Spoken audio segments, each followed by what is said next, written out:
over the past few months, the media has been desperate to defend Sweet Baby Inc. and narrative consultation companies from fair criticism, and now a new article has released by CBC titled "Why a Montreal Game Consulting Studio is at the Center of an Online Anti-Diversity Storm."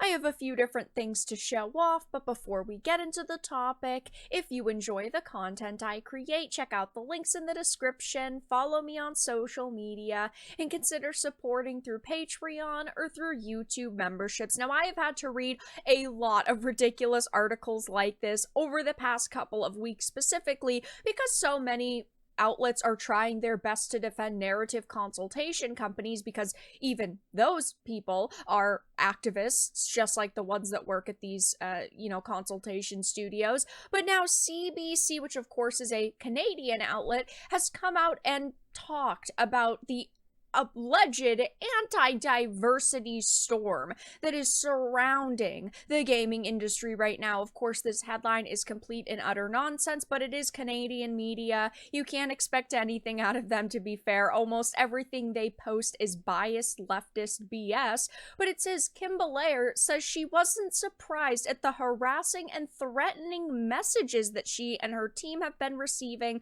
since last fall. Still, their details have been enough to shake them. Now, of course, Sweet Baby Inc. has been talked about for months at this point. I mean, we had Alan Wake's release back in October, and that faced heavy criticism, and Sweet Baby Inc. was a part of it. But even before that, people were talking about Sweet Baby Inc. But the game that really drew the most backlash was, of course, Suicide Squad Kill the Justice League. That is the game that brought a lot of attention to Sweet Baby and narrative consultation companies, and that, of course, is the game and the reason why Sweet Baby Inc. Detected was created by Cabrutus, and that list has become a very good way for people to educate themselves on narrative consultation companies and the games that they are ultimately altering. I know that we have a lot of media saying Sweet Baby Inc. doesn't do what you think they do, but that is a straight up lie. Sweet Baby Inc. and narrative consultation companies do exactly what you believe they do, and they should not be able to convince you otherwise. It's a straight up lie if they say that,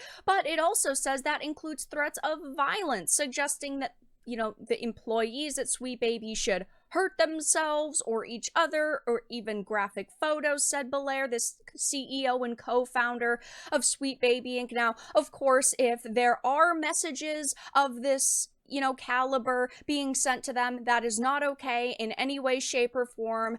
She doesn't, of course, share any of these, and we do know that individuals like this love to blow things out of proportion, and they say that, fair criticism is harassment because they don't like it. So it is very hard to trust anything that she and anybody who works at Sweet Baby says at this point. And of course, this article does not mention the harassment campaign that's going on around Cabrutus and the harassment campaign that really kicked off this Gamergate 2.0, and the fact that Sweet Baby Inc. employees were trying to get the curator list removed from Steam and the group deleted, and of course Cabrutus's social media deleted. They don't mention any of that. They just mention about Gamergate 1, saying some have likened the backlash to Gamergate, a harassment campaign mostly targeting women in the video game industry that began in 2014. And this makes me so angry because I'm so sick of this narrative. Okay, Gamergate 1 was not a harassment campaign against women in the industry. It was a movement about ethics in gaming journalism. People wanted journalists to be held accountable, and people were calling out journalists who were clearly being paid to positively review material that deserved not, 0 and 1 and 2 ratings when they're giving it 9s and 10s. It is complete and utter nonsense to call Gamergate a harassment campaign. Yes, there were a few women at the center of Gamergate, like Zoe Quinn, Anita Sarkeesian, Brianna Wu, then you had people like Sam Maggs, but they were not just being harassed, okay? They were being fairly criticized for the complete and utter nonsense that they were spewing and the activism that they were spreading within the gaming industry. But of course, this is not a fair article. This is not an unbiased article. It's exactly what you would expect. They actually do talk about the Sweet Baby Inc. Detected group, but they don't mention the harassment campaign. They said Belair says their services include writing feedback, narrative direction, and helping punch up scripts, but also consultations around perspective and identity. That last element started to gain attention in October after users on message boards noticed that the studio was credited on two big budget newly released games, Spider-Man 2 and Alan Wake 2. Yes, these were the two games that really kicked off a lot of the, Sweet Baby Inc. backlash, but it says though both games were critically acclaimed, some said Sweet Baby made unwanted changes during development, including changing Alan Wake 2 protagonist Saga Anderson from a white woman to a black woman, which the game's director has denied, but this is also a straight-up lie. The game director has said that, oh, she was always meant to be black, this is how we always imagined her, but the lie detector has determined that that was a lie because initially introduced as an Easter egg featured in Remedy's 2016 Quantum Break, FBI agents Alex Casey, who's in the game, of course, and Saga Anderson were respectively played by Alan Wake and Alan Wake 2 director Sam Lake and Finnish actress and singer Mala Vara. I hope that's how you say it.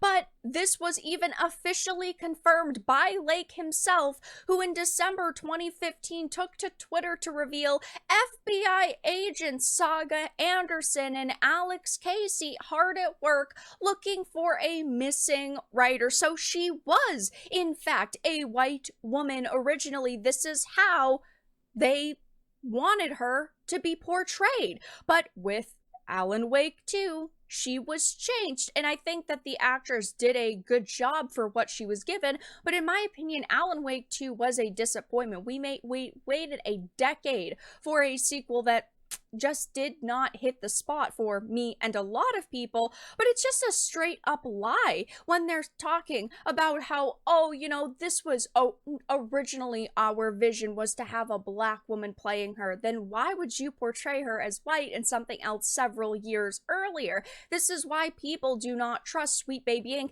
and companies who are working with Sweet Baby Inc.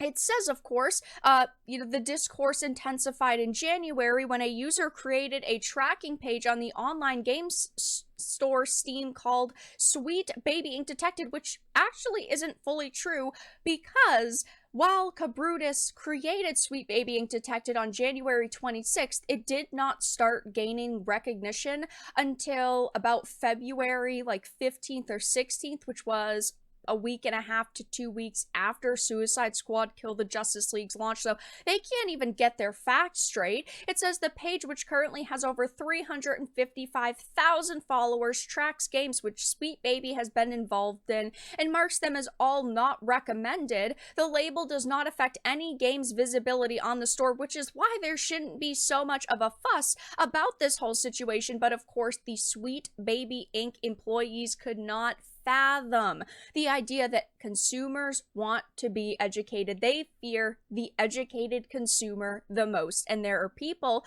who do not want to support narrative consultation companies like Sweet Baby Inc. or Black Girl Gamers, all of the different ones that are out there. And this list, which is very good and very thorough, is simply that. It's simply a list. If you want to go and support all these games, go for it. At least you have a list now that says, hey, Sweet Baby and a narrative consultation company worked on a game like this. But at the same time, it should not be an issue that people look at it and go, yeah, I just don't want to support this company. But of course, we have the media doing everything they can to defend narrative consultation companies and label it this giant harassment campaign against women in the industry. Yet again, deja vu, when that is just not true at all whatsoever. But that's all that I really had to discuss in this video. Let everyone know your thoughts in the comment section down below. If you enjoyed this and of course found it important and informative, make sure to give it a like, share it, and subscribe to the channel. And of course, if you didn't, make sure to give it a dislike. I appreciate your support either way, but I will talk to you all again in the next video really soon.